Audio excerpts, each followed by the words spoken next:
Okay, so what is the future trends in AJAX security? We are moving to a web-based OS. Think about what percentage of your day that you do important stuff that you do in your web browser. It's a significant amount, right? We're getting to the point where I don't really care if I get a rootkit on your machine because you do everything on the web. Nobody logs into their bank account from their desktop anymore, right? They log into their bank account from the web. They trade stocks from the web. They go and make appointments with their doctors from the web. They interact with all their 13-year-old friends from the web. That's all stuff that happens in a browser now.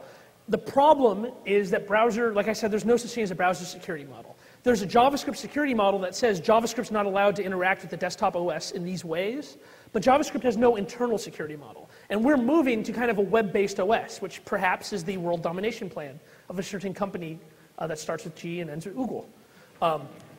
If you go to things like Google Personalized Homepage or WindowsLive.com, they advertise the fact that you put plugins or gadgets, they have different trademark names for it, you can put plugins or gadgets into your page. This is stuff like a little applet that says what the weather is, or what the time is, or what your friend's Xbox Live gamer tags look like, right?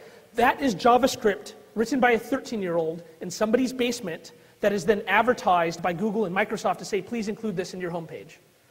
Oh, they're cutting me off. Do you want us to stop right now? We've got one more slide. I don't know that guy. So.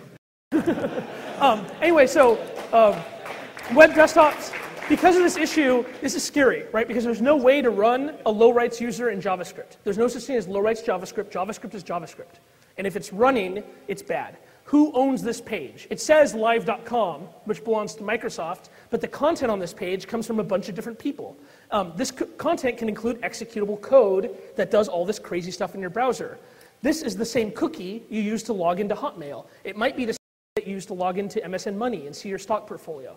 This should be frightening, right? For all of these federated web apps that use the same login, but then allow you to plug other people's RSS in and other people's script in. Who is responsible? There is no security model in here. Remember that. Everything that's included in here can do anything the hell it wants. So AJAX is fine, but like other technologies, developers have to understand it to secure it, and right now they don't know how to do that.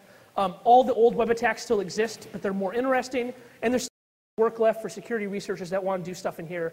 Web security is no longer the red-headed stepchild. We used to be looked down upon because we don't write shellcode in JavaScript, so we're not cool, right? We don't get the black t-shirts. We shouldn't be real security researchers. That's not true anymore. So if you want to do security research in web apps, please let me know. There's lots of stuff you can do. Great. Thank you very much for coming. We'll be around to answer questions if you want. Sorry about that. Oh, no worries. And we'll be starting up here in just a minute. Just so you guys know, there's a bar outside, so if you want to go grab a beverage real quick, come back in for the next talk, please do so.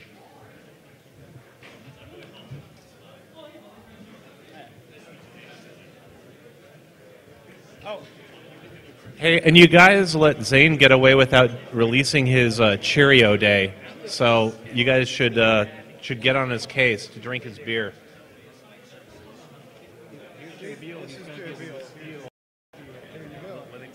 Yeah, totally.